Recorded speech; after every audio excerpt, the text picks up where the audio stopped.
udah mau ke Jogja, tapi kita kurang personil satu karena hujan. Putri masih di perjalanan gitu ya. Jadi nanti tetap ikuti vlog kita. Dadah. Bye.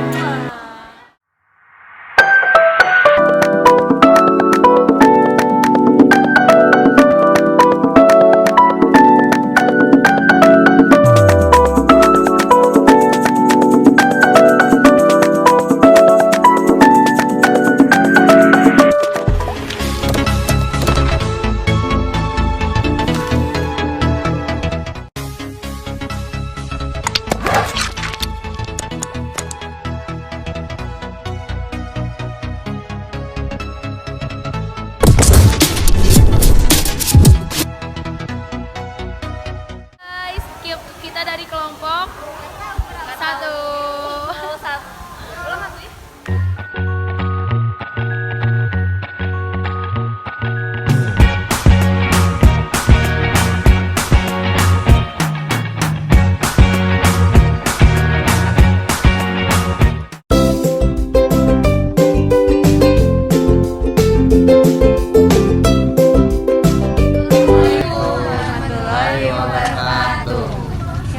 Perkenalkan semuanya, kita dari kelompok satu yang akan mengeksplor tentang Kampung Kauman. Perkenalkan, nama saya Putri Hairunisa. Nama saya Nabila Nur Fajri. Nama saya Nasrul Abdul Halik. Nama saya Aninis Aulia. Dan nama saya Janita Riksariadi. Nah, sekarang kita semua udah berada di Masjid Gede Kauman yang berada di kota Yogyakarta. Dan itu lanjutnya, Dan itu ramai banget soalnya habis Jumatan juga. Dan ini merupakan salah satu ikon dari Kampung Kauman. karena di Kampung Kauman ini sangat lekat dengan keislamannya. Jadi buat teman-teman semua yang ingin tahu, tetap ikutin kita ya. Jangan kemana-mana. Dadah.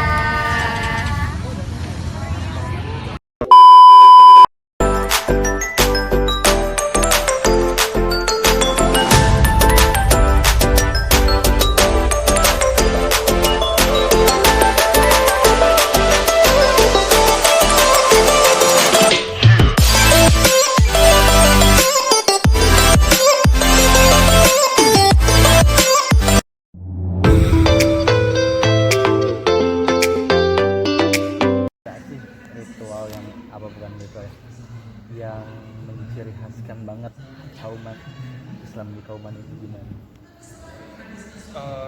Ya di Kauman ya Islam itu artinya. Ya, maksudnya kan pasti kayak ada acara-acara khusus yang dikaitkan dengan keislaman. Oh iya, tradisi mungkin ya, tradisi. Kalau ritual saya kira kalau ritual itu ya mengikuti ritual Islam. Pada umumnya adanya Muhammadiyah sendiri itu kan untuk mengembalikan Islam, ya, gerakan Muhammadiyah itu gerakan pengembalian Islam kepada Islam yang murni, Islam yang seperti itu, melalui pendidikan, kesehatan dan seterusnya. Nah, tapi di Kauman itu memang berkembang beberapa tradisi yang unik ya. Misalnya tiap bulan Ramadan itu ada pasar tiban, ada gang pasar tiban itu tiap sore itu ada kayak jadi pasar gitu, isinya jajan pasar, makanan dan segala macam. Itu sebelum di tempat-tempat lain ada pasar tiban itu sudah ada di sini dari sejak lama. Kemudian kayak di UGM itu jadi ada Sunday morning di mana-mana gitu. Semacam itu sudah ada di sini. Kemudian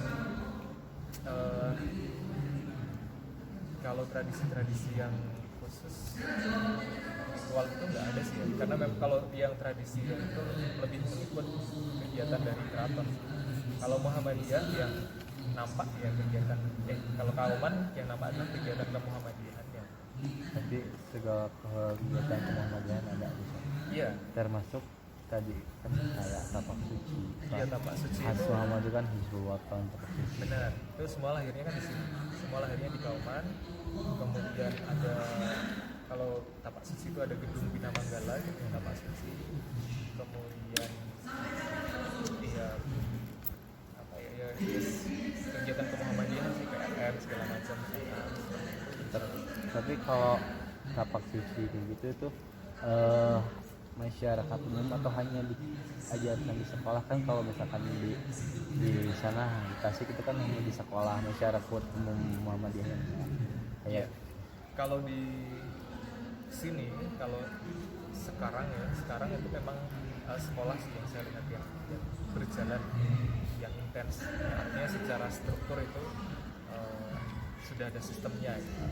Kalau di masyarakat umum, kalau di Kauman itu terakhir sempat ada gitu, tapi sekarang kayaknya yang pelatihan untuk masyarakat umum sudah nggak jalan, yang Kauman khususnya ya. Tapi pendekar-pendekarnya tapak suci Kauman itu masih banyak, masih ada. Salah satunya yang masih cukup muda, Pak Gatot, itu murid langsungnya dari Pak Bari yang mendirikan tapak suci. Murid-muridnya Pak Bari langsung itu masih ada, pendekar-pendekar itu masih ada. Dan biasanya ada pertemuan atau ajang apa namanya, saya lupa, tapak suci se-Indonesia itu berkumpulnya di sini biasanya setahun sekali di alun-alun. Itu nanti ada event. Guys, jadi tadi kita udah ngewawancara salah satu pemandu wisata di Masjid Gede Kauman, dan sekarang kita bakalan lanjut ke menuju tempat-tempat kampung-kampung tempat tinggal mereka aslinya.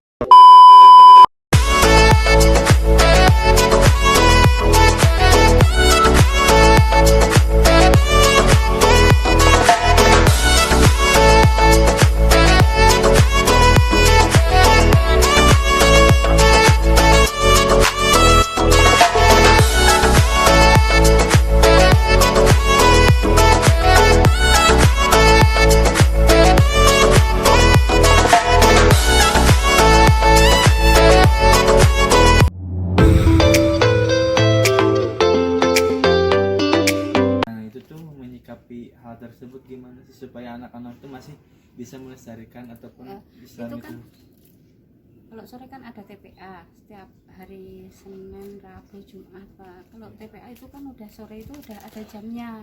Jadinya emang ada nonton TV, nanti kalau udah jamnya mau TPA dia TPA udah kayak anak udah sekolah. kayak jadwalnya. Itu sih itu Bagus sih. Jadi walaupun misalnya sekarang udah ada perkembangan Itu Rumah Tarji. Nah, Rumah Tarji itu sendiri menjadi pusat kegiatan pendidikan keagamaan selain warga di sini khususnya. Nah, yang uniknya lagi dari kampung Kauman ini adalah tadi ya mungkin bukan unik ya, yang namanya pasti Muhammadiyah itu emang gitu di kampung di kota-kota juga gitu. Jadi kalau misalkan di situ ada Muhammadiyah pasti ada sekolahnya dan kegiatannya pun dipusatkan di situ. Kayak ini rumah Tarji. Terus tadi juga kita melewati apa sih di sana ya? Masih ada yang buat pusat keagamaan kayak Aisyah buat keperempuannya gitu.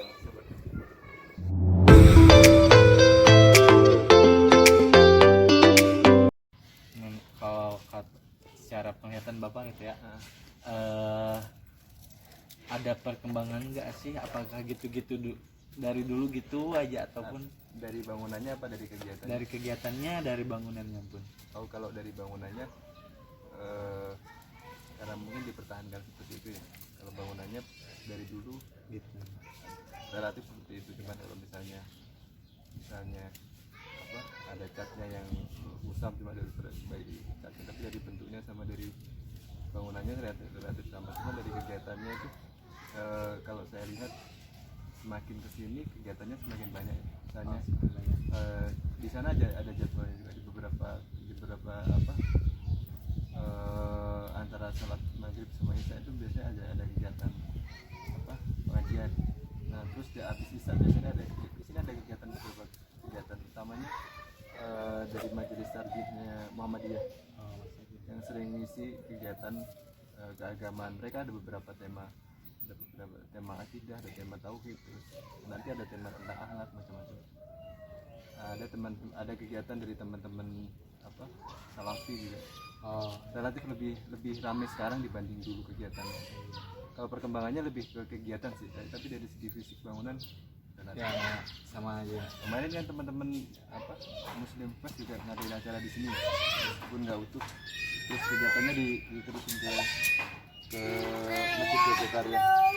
Tapi tahun-tahun sebelumnya juga Muslim Fest gitu, jadi relatif lebih ramai sekarang. Jadi banyak. Jadi yang lebih perubahannya pun paling dari kegiatan. Kegiatannya lebih ramai. Lebih ramai, lebih banyak, lebih semarak. Tapi orang-orang yang di sini yang ke sana atau Saya seringnya di sana. Di sini cuma ngajakin anak main di sini. tapi orang-orang sana mungkin ya banyak yang Orangnya macam-macam sih, ada nggak cuma orang sini aja, tapi nggak cuma orang. ada teman-teman kampus. Oh, teman-teman jadi kampus terbuka ada. untuk umum.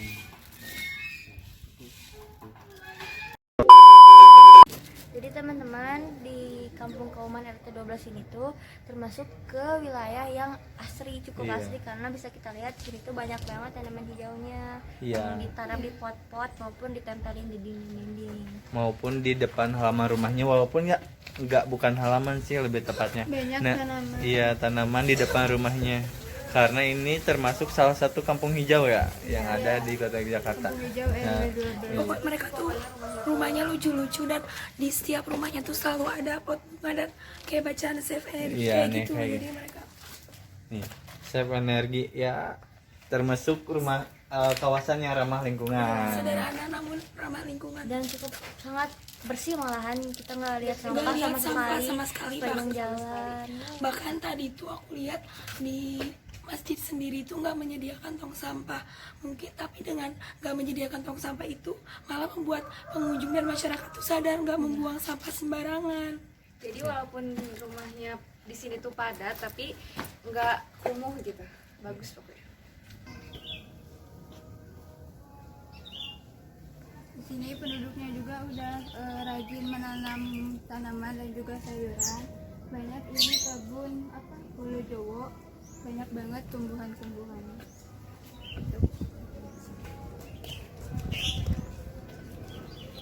Ini ada tumbuhan singkong, terus ada cabai, ada banyak sekali pokoknya tumbuhan-tumbuhan untuk kebutuhan sehari-hari penduduk di Kampung Kauman.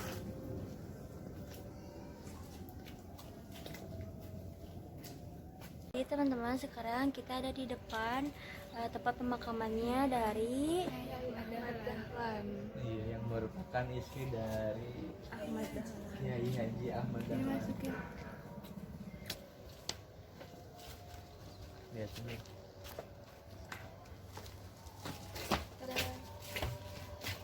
One hour later.